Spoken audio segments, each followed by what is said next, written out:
بسم اللہ الرحمن الرحیم اقرأ باسم ربک الذی خلق۔ عزیز طلبہ، آج آپ نون ساکنہ اور تنوین کے احکامات میں سے چوتھا قاعدہ اخفاء حقیقی کے بارے میں پڑھیں گے۔ آئیے اس کی ابتدا کرتے ہیں۔ بسم اللہ الرحمن الرحیم۔ بسم اللہ الرحمن الرحیم۔ آج ہے اخفاء حقیقی کا قاعدہ، لیکن اس سے پہلے آپ کو یاد ہوگا کہ جب نون ساکنہ اور تنوین کے قواعد ہم نے شروع کیے تھے تو پہلا قاعدہ آپ نے پڑھا تھا اظہار حلقی کا۔ کون سا پڑھا تھا؟ اظہار حلقی کا۔ اس میں تھے 6 حروف، حمزہ، ہا، حا، خا، عین، غین۔ دوسرا قاعدہ جو تھا وہ تھا ادغام کا، جس میں بھی 6 حروف استعمال ہوئے، یرملون، یا، را، میم، لام، واو، نون۔ تیسرا قاعدہ تھا اقلاب کا، اس میں ایک حرف آتا ہے با، تو یہ کل تعداد ہوئی 13۔ کتنی؟ 13۔ باقی 28 حروف میں سے یہ 15 حروف بچ گئے۔ یہ 15 حروف جو ہیں وہ اخفاء حقیقی میں استعمال ہوتے ہیں، انہیں کہتے ہیں حروف اخفاء۔ حروف اخفاء۔ اب یہ 15 جب آئیں گے نون ساکن یا تنوین کے بعد تو یہاں آواز نکلے گی اخفاء کی، اور وہ کیسے نکلتی ہے کہ غنے کی مانند۔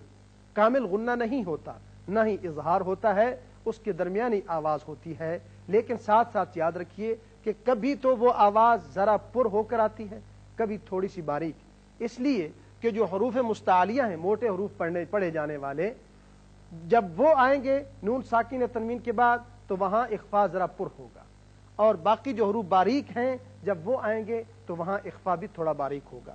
حروف مستعلیہ میں سے یہاں 5 ہیں، ایک صاد ہے، قاف ہے، طا ہے، ضاد ہے اور ظا ہے، یہ 5 ہے۔ باقی 2 آپ حروف اظہار میں پڑھ چکے ہیں۔ باقی جتنے یہ ہیں یہ جب آئیں گے تو آواز ذرا سی پتلی ہوگی۔ اب یہ حروف اخفاء 15 کون کون سے ہیں؟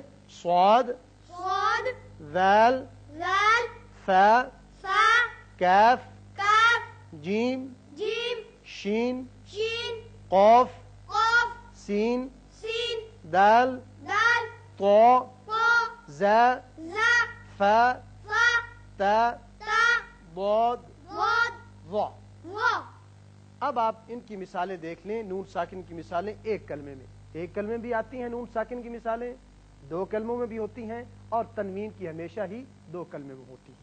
یہاں آپ کو ان تمام 15 حروف کی مثالیں ایک کلمے میں سمجھا دی جائیں گی، لیکن باقی جو ہے 2 کلموں میں اور تنوین میں اس کی مثالیں تو ساری یہاں نہیں بتائی جائیں گی، لیکن آوازیں وہی ہوں گی جو یہاں نکلیں گی۔ جیسے صاد نون ساکن کے بعد آ جائے ینصرکم، ینصرکم۔ یہاں دیکھیے نون پر آپ نے آواز تھوڑی سی گول کر کے موٹی سی نکالی ہے، اور صاد کی وجہ سے، صاد حروف مستعلیہ میں سے، ینصرکم۔ ینصرکم۔ اب ذال باریک پڑا جاتا ہے، یہاں اس کی مثال یوں ہوگی منذرون۔ منذرون۔ ثا بھی باریک ہے، منثورن۔ منثورن۔ انکالن۔ انکالن۔ کاف، یہاں نون کا جو آپ اخفاء کریں گے تو تھوڑا سا غننے کی طرف زیادہ مائل ہوگی آواز، انکالن۔ انکالن۔ اسی طرح جیم پر انجیناہ، انجیناہ۔ یعنی یہاں جب بھی اخفاء آئے تو جلدی سے نون ادا نہیں کرنا، ورنہ وہ اظہار ہو جائے گا۔ اخفاء کے معنی ہے کہ ایک الف کے برابر آواز کا ٹھہراؤ کرنا۔ شین کی مثال ينشئ، ينشئ، قاف حروف مستعلیہ میں سے ہے، ينقضون، ينقضون، یہاں اخفاء کی آواز تھوڑی سی موٹی ہوئی، من سأته، من اندادا أندادا فانطلقوا. فانطلقوا. اب دیکھیے یہاں ان تھا، یہاں فاؤں تھوڑی سی آواز پر ہو کر نکلی تو کی وجہ سے، جو کہ موٹا پڑا جاتا ہے. فانطلقوا. فانطلقوا. زا کی مثال منزلا. منزلا. فا کی مثال فانفروا. فانفروا. یہاں نون ساکن کے بعد جب فا آ جائے تو یاد رکھیے جب اس کو ادا کریں تو ایک دانت اوپر والا تھوڑا سا نچلے ہونٹ کے ساتھ لگے گا. فانفروا.